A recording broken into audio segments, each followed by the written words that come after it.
You know, as I was thinking about today, I got up thinking to myself, aren't you glad that we're in the SEC? That decision that was made about a decade ago was very prescient. And in the same way, the decision that the leaders of the House, the Senate, the curators in the athletics department to make this possible is also very prescient for the future. This is going to make us competitive.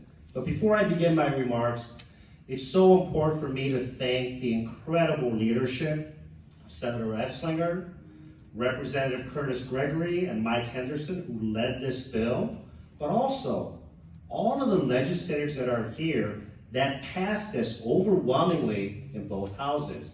So I want to make sure that I recognize them appropriately. So if you're standing still, remain standing like Senator Lincoln Huff.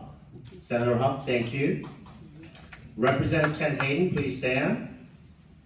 Cherie Tosin Reich, Kathy Steinhall, David Tyson Smith, Richard Brown, and Douglas Mann. Thank you so much.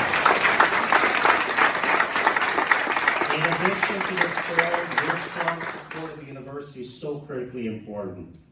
As it was mentioned before, this had support throughout the university, and I want to thank the leadership of the Board of Curators for helping to lead this effort, setting the goals to say, we want to be competitive at the national level. We have a member of our board, Vice Chair Robin Winnaker, joining us. Thank you, Curator Winnaker. Now, building a championship requires many elements. Outstanding coaches, and we have that. And you were introduced to Coach Drinkwitz, Coach Dennis Gates, but we also have Coach Robin Pinchton, Coach Stephanie Golan, Coach Dawn Sullivan was here, and our newest coach, Glenn Milliken of the golf team. In addition, visionary leadership from our AD, Desiree Reed-Francois, and the third most important element, outstanding and talented student athletes. With this bill, we are going to be able to keep more of our talented students, student athletes, here in the state, and that is going to be key. And we want to win championships. With the combination of outstanding coaches, great visionary leadership from the AD, and the talented student athletes, there is nothing stopping us. Every time that we step onto the field, to the arena, to the track, to the pool, we're going to compete at the highest level. And the leadership of members that are in this room and the governor have been just instrumental in making sure that that happens. So thank you all for your leadership and your support. Now it's my great pleasure to introduce our outstanding governor.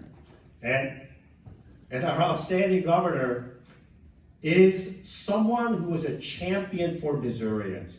Simply put, champion for Missourians. He cares about the issues that Missourians care about.